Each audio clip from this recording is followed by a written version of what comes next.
اس video پر بات کر رہا ہوں جو آپ میرے بیک گراؤنڈ میں دیکھ رہے ہیں، ذرا غور سے دیکھیں۔ یہ کوئی ہنگامہ نہیں، یہ کوئی لڑائی نہیں، یہ کوئی غیر معمولی صورتحال نہیں، یہ ایک عام سا انٹرویو ہے۔ ایک سینئر صحافی سوال کر رہا ہے، سامنے ایک سینئر سیاستدان بیٹھا ہے، سوال بھی عام ہے، لہجہ بھی عام ہے، ماحول بھی بظاہر محفوظ ہے، اور یہ سیاستدان اس وقت اقتدار میں ہے،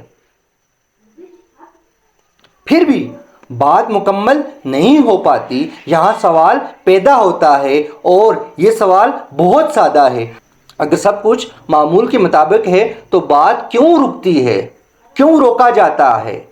یہ میں نہیں پوچھ رہا، یہ ویڈیو خود پوچھ رہی ہے۔ اب ذرا اسی ویڈیو کو دوبارہ ذہن میں رکھیں۔ یہاں نہ کوئی چیخ ہے، نہ کوئی دھمکی، نہ کوئی بد نظمی، پھر بھی ایک لمحہ ایسا آتا ہے جہاں گفتگو ختم ہو جاتی ہے۔ اب سوال یہ نہیں کہ کون تھا یا کس نے کیا، اصل سوال یہ ہے ایسا کیوں ممکن ہوا ہے؟ ہم اکثر سمجھتے ہیں کہ بولنے پر پابندی صرف غیر محفوظ جگہوں پر ہوتی ہے، لیکن یہ ویڈیو کچھ اور بتا رہی ہے۔ یہ بتا رہی ہے کہ کبھی کبھی محفوظ ماحول میں بھی آواز رک سکتی ہے، اور جب آواز یہاں رک سکتی ہے تو عام آدمی بازار میں، گلی میں، کیمرے کے سامنے کیسے خود کو محفوظ سمجھے؟ میں جب یہاں بیٹھتا ہوں کیمرے کے سامنے تو مجھے یہ کیمرہ، مجھے یہ دیواریں تنبیہ کرتی ہیں، واز دیتی ہیں، بھائی سوچ سمجھ کے بات کرنا، ڈراتی ہیں مجھے، لیکن میرا ضمیر ہے جو مجھے بولنے پر مجبور کرتا ہے، اور اسی لیے میں بولتا ہوں اور بولتا رہوں گا۔ یہ سوال کسی فرد سے نہیں، یہ سوال پورے ماحول سے ہے۔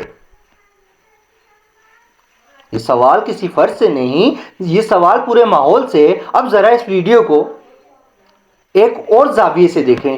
یہاں کوئی سخت بات نہیں ہو رہی، کوئی حساس انکشاف نہیں، صرف نارمل سوالات ہیں، پھر بھی گفتگو ختم ہو جاتی ہے۔ اس کا مطلب یہ نہیں کہ کسی نے کچھ کہا، اس کا مطلب یہ ہے کچھ کہنے کی ضرورت ہی نہیں پڑتی، اور یہی وہ جگہ ہے جہاں خاموشی زبردستی نہیں، عادت بن جاتی ہے۔